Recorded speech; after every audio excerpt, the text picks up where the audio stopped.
Thank you very much. Walking around this T-Hub building this afternoon could not but help me feel that I was looking at a new face of India, one of the new faces of India. The face of entrepreneurship, innovation, and enterprise.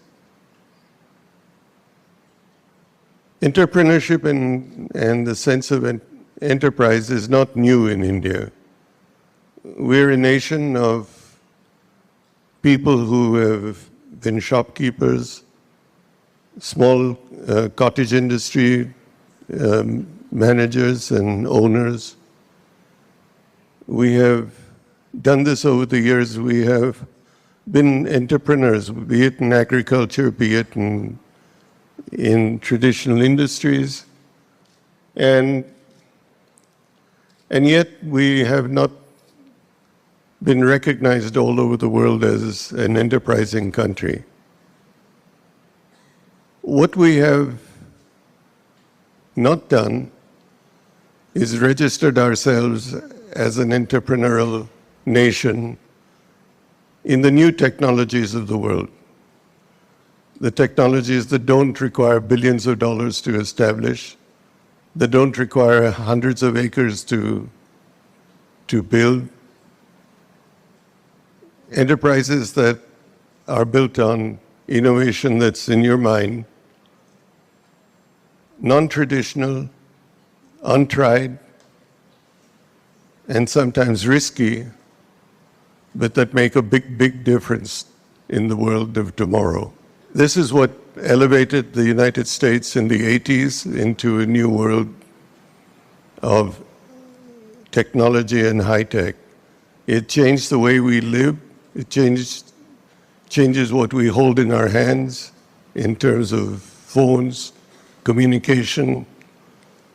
And yet India has only been a part of it through people who left India and gone elsewhere. And why? Because the environment here didn't support them.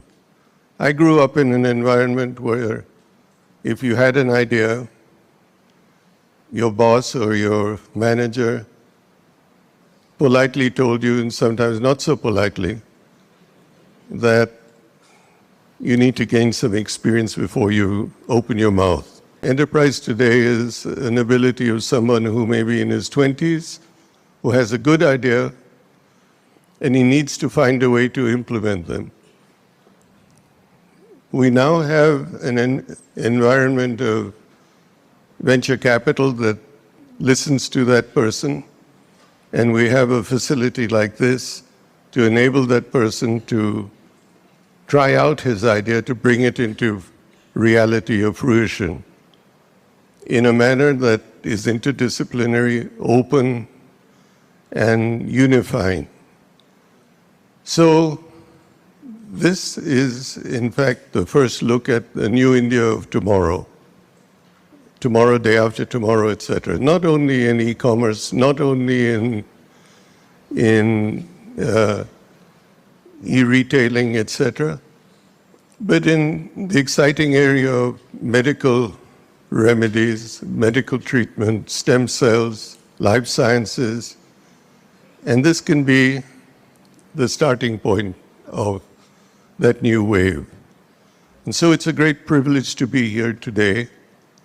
This is an area that needs all of our support and needs for us to be proud of what we have, but it needs for us to be keen to not be satisfied with what we have, but to go further and to be leaders in the world, not in the country alone. So my enthusiasm in the new India of tomorrow continues to be there. I continue to feel the need to support enterprising young Indian engineers and scientists. And all of us should be very pleased to play this role and need to support this, because all of us should be keen to unleash the Indian tiger. We haven't done that as yet. So let's all put our hearts and souls behind the fact that this is going to be the new India of tomorrow. And what we're seeing in this building is just the start, just a nucleus of what could be the new big, big thing in the country. And thank you very much for... Thank you. It's a great pleasure and a great privilege to be here this evening. A little overwhelming, if I might say so. And I'm overwhelmed. Let me just say that on all the years and the varying capacities that I've tried to work in India, the most fascinating period of time that I've had is in the automotive area. The automobile business is truly an emotive and a tremendously rewarding business. It has more excitement than any other business I've been involved in. And the greatest pleasure I've had is trying to do something that everybody says could not be done.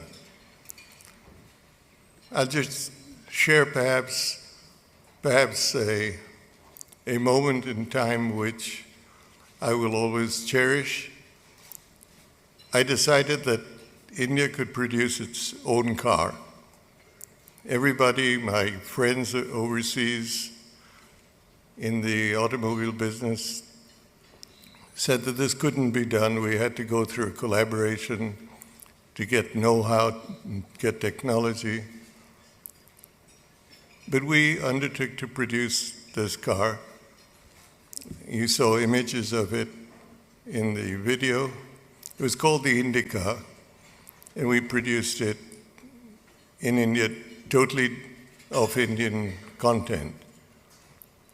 As we got close to putting it in the market, my friends in India somewhat distanced themselves from me, otherwise known as distancing yourself from failure.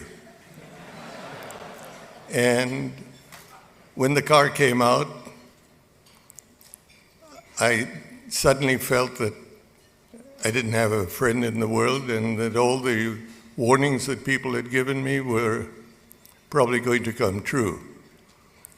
But the car did come out. It did earn a 20% market share, and we showed that we could do something. Throughout the time I've been involved in business, there hasn't been anything that has equaled the excitement, the reward, and the exhilaration that the car industry has provided and can provide. It gives, as has been said earlier, an opportunity to test new technologies, new building methods, but above all, it has helped in the transformation of the Indian economy to a mobile economy. And a great deal of what has happened in India has happened right here in Detroit. The world owes a great deal to the United States for doing what it did to get the car industry to be taken for granted the rest of the world as it has over the years. It's a great pleasure to be involved in the industry and a very humbling recognition to receive the award that's been bestowed today. I owe this to my colleagues in the company who have transformed this business, and I would like to thank the automotive news who put together this award, and to say how much I cherish being included in the Hall of Fame. Thank you so much.